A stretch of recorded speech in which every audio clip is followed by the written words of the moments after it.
Halo, apa kabar semuanya? Kita ketemu lagi di sesi yang ketiga dan kali ini kita membahas mengenai keabsahan dari perjanjian. Pertama-tama kita mempelajari mengenai dasar hukum keabsahan perjanjian. Telah kita ketahui bersama bahwa perjanjian adalah salah satu bagian terpenting dari hukum perdata. Ini sudah diatur di dalam buku ketiga dari KUH Perdata, ya kan? Di dalam kehidupan sehari-hari, ini masyarakat pada umumnya sering sekali melakukan perjanjian dalam rangka untuk memenuhi kebutuhannya. Setiap orang mempunyai kecakapan untuk melakukan perbuatan hukum seperti melakukan sebuah perjanjian, sebuah perkawinan, dan lain-lain. Setiap orang itu berhak dan bebas melaksanakan atau mengadakan sebuah perjanjian. Kemudian mereka juga bebas untuk menentukan syarat-syarat atau ketentuan dari perjanjian yang mereka buat itu, baik dalam bentuk tulisan ataupun lisan. Di dalam KUH Perdata itu diatur mengenai perjanjian dan bagaimana syarat-syarat sahnya sebuah perjanjian di pasal 1320 buku ketiga KUH Perdata. Telah kita ketahui bersama bahwa perjanjian adalah salah satu upaya dari masyarakat untuk mengikatkan dirinya kepada orang lain demi memenuhi kebutuhannya. Perjanjian ini sangat-sangat penting bagi masyarakat.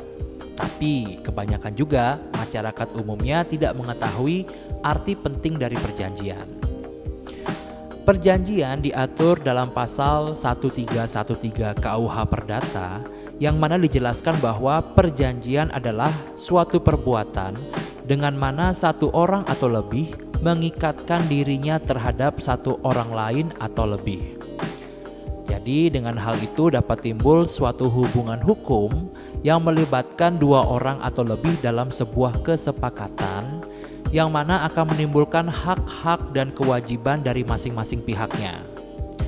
Hak dan kewajiban tersebut itu senantiasa harus dipenuhi. Tujuannya apa? Supaya tercipta sebuah perjanjian yang sempurna, baik itu secara lisan maupun secara tulisan. Selanjutnya adalah pengertian perjanjian menurut para ahli. Yang pertama, menurut pendapat Sri Sudewi, menyebutkan bahwa perjanjian itu adalah suatu perbuatan hukum di mana seorang atau lebih mengikatkan dirinya terhadap seorang lain atau lebih. Yang kedua, menurut Wirjono, di mana suatu perjanjian diartikan sebagai suatu perbuatan hukum mengenai harta benda kekayaan antara dua pihak, dalam mana satu pihak berjanji atau dianggap berjanji untuk melakukan suatu hal atau untuk tidak melakukan suatu hal, sedangkan pihak lain berhak untuk menuntut pelaksanaan janji itu. Yang ketiga, menurut Samsudin, di mana perjanjian adalah suatu peristiwa di mana seorang berjanji kepada orang lain atau di mana seorang lain itu saling berjanji untuk melaksanakan sesuatu hal. Dari berbagai definisi tadi, kita dapat mengetahui unsur-unsur yang tercantum dalam perjanjian. Pertama adalah kaidah hukum. Kaidah dalam hukum kontrak ini dapat dibagi dua, yaitu tertulis dan tidak tertulis. Kaidah hukum kontrak tertulis adalah kaidah-kaidah hukum yang terdapat di dalam peraturan perundang-undangan, traktat, dan jurisprudensi. Kalau kaidah hukum kontrak tidak tertulis adalah kaidah-kaidah hukum yang timbul, tumbuh, dan hidup di dalam masyarakat. Contohnya adalah jual beli lepas, jual beli tahunan, dan juga yang lain-lainnya. Konsep-konsep ini berasal dari hukum adat, oke? Dan yang kedua yaitu subjek hukum. Istilah lain dari subjek hukum adalah reh person. Reh person itu diartikan sebagai pendukung hak dan kewajiban. Yang menjadi subjek hukum dalam hukum perjanjian itu adalah kreditur dan debitur. Kreditur adalah orang yang berpiutang, sedangkan debitur adalah orang yang memiliki hutang. Yang ketiga, adanya prestasi. Prestasi itu adalah apa yang menjadi hak kreditur dan kewajiban debitur. Prestasi terdiri dari memberikan sesuatu, berbuat sesuatu, tidak berbuat sesuatu. Yang keempat, yaitu kata sepakat. Kesepakatan adalah persesuaian pernyataan kehendak antara para pihak. Kata sepakat adalah salah satu syarat sahnya perjanjian yang terkandung dalam pasal 1320 KUH Perdata. Yang kelima, yaitu akibat hukum. Setiap perjanjian yang dibuat oleh para pihak ini akan menimbulkan akibat hukum atau dapat dituntut apabila tidak dipenuhinya prestasi. Akibat hukum adalah timbulnya hak dan kewajiban. Hak adalah suatu kenikmatan dan kewajiban adalah suatu beban. Di dalam sebuah perjanjian itu perlu diperhatikan juga syarat-syarat yang menjadi dasar supaya perjanjian tersebut sah di mata hukum. Syarat-syarat perjanjian diatur dalam pasal 1320 KUH Perdata dan ini perlu sangat dipahami supaya bisa menciptakan sebuah perjanjian yang sah. Di dalam pasal 1320 KUH Perdata disebutkan 4 syarat agar sebuah perjanjian itu dapat dikatakan sah. Yang pertama, adanya kesepakatan kedua belah pihak. Kesepakatan itu adalah penyesuaian pernyataan kehendak antara satu orang atau lebih dengan pihak lain. Yang menjadi indikator sesuai itu adalah pernyataannya, karena kehendak itu tidak dapat dilihat atau diketahui orang lain. Pernyataan kesepakatan ini dapat dilakukan dengan tegas atau secara diam-diam. Pernyataan tegas dapat berupa lisan, tertulis, atau dengan tanda atau isyarat. Pernyataan diam-diam itu sering terjadi di dalam kehidupan sehari-hari kita. Misalnya, seorang penumpang yang naik angkutan umum. Nah, dia membayar ongkos angkutan kepada kondektur. Kemudian pihak kondektur menerima uang tersebut dan kondektur mempunyai kewajiban untuk mengantar penumpang sampai ke tempat tujuannya dengan aman. Nah, dalam hal ini telah terjadi kontrak walaupun tidak dinyatakan secara tegas. Untuk menentukan kapan suatu kesepakatan itu dapat terjadi, terdapat 4 teori yang menjelaskan hal tersebut. Teori ucapan atau you think theory. Menurut teori ucapan, kesepakatan atau zustimmung terjadi pada saat pihak yang menerima penawaran menyatakan bahwa dia ini menerima penawaran tersebut. Jadi dilihat dari pihak yang menerima. Pada saat menyatakan menerima, kesepakatan sudah terjadi.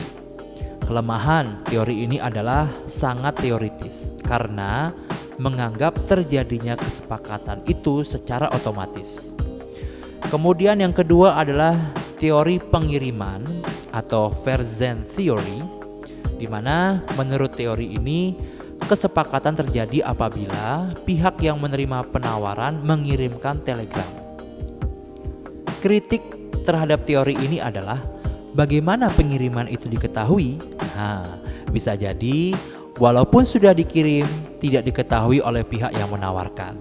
Teori ini juga sangat teoritis sebab menganggap terjadinya kesepakatan juga secara otomatis. Yang ketiga adalah teori pengetahuan atau ontofenemings theory. Teori pengetahuan itu berpendapat bahwa kesepakatan terjadi apabila pihak yang menawarkan mengetahui adanya akseptasi atau penerimaan, tetapi penerimaan tersebut belum diterimanya atau tidak diketahui secara langsung. Kritik terhadap teori ini adalah bagaimana dia mengetahui isi penerimaan tersebut apabila dia belum menerimanya. Nah, itu dia kelemahannya. Kemudian yang keempat adalah teori penerimaan, Unfunds theory. Menurut penerimaan bahwa zustimmung terjadi pada saat pihak yang menawarkan menerima langsung jawaban dari pihak lawan. Baiklah, kemudian syarat agar sebuah perjanjian itu dapat dikatakan sah menurut pasal 1320 KUH Perdata adalah kecakapan bertindak. Kecakapan bertindak itu adalah kemampuan untuk melakukan perbuatan hukum. Dan perbuatan hukum adalah perbuatan yang akan menimbulkan akibat hukum. Subjek hukum itu ada 2, yaitu orang dan badan hukum. Orang sebagai subjek hukum mempunyai hak dan mampu menjalankan hak yang dijamin oleh hukum yang berlaku. Selain manusia, badan hukum juga termasuk sebagai subjek hukum. Badan hukum merupakan badan-badan atau perkumpulan. Badan hukum yaitu orang yang diciptakan oleh hukum. Oleh karena itu, badan hukum merupakan subjek hukum yang dapat bertindak hukum atau melakukan perbuatan hukum sama seperti manusia. Dengan demikian, badan hukum dapat melakukan persetujuan-persetujuan. Contohnya seperti memiliki kekayaan yang sama sekali terlepas dari kekayaan anggota-anggotanya. Oleh karena itu, badan hukum dapat bertindak dengan perantaraan pengurus-pengurusnya. Orang-orang yang akan mengadakan perjanjian ini haruslah orang-orang yang cakap dan berwenang untuk melakukan perbuatan hukum sebagaimana ditentukan oleh undang-undang, yaitu orang yang sudah dewasa. Ukuran kedewasaan adalah sudah berumur 21 tahun atau sudah menikah. Ini terdapat beberapa golongan oleh undang-undang yang dinyatakan tidak cakap, yaitu pertama, orang yang belum dewasa. Belum dewasa adalah mereka yang belum berumur 18 tahun menurut Undang-Undang Nomor 1 Tahun 1974 tentang perkawinan. Meskipun belum berumur 18 tahun, apabila seseorang telah atau pernah menikah, itu dianggap sudah dewasa. Berarti cakap untuk membuat kontrak. Yang kedua, orang yang berada di bawah pengampuan. Orang yang tidak dapat mengelola bebas harta kekayaannya. Yang ketiga, orang perempuan dalam hal-hal yang ditetapkan oleh undang-undang telah melarang membuat kontrak-kontrak tertentu. Tetapi dalam perkembangannya, perempuan ini dapat melakukan perbuatan hukum. Hal ini sesuai dengan pasal 31 ayat 2 Undang-Undang Nomor 1 Tahun 1974 Jungto Sema Nomor 3 Tahun 1963.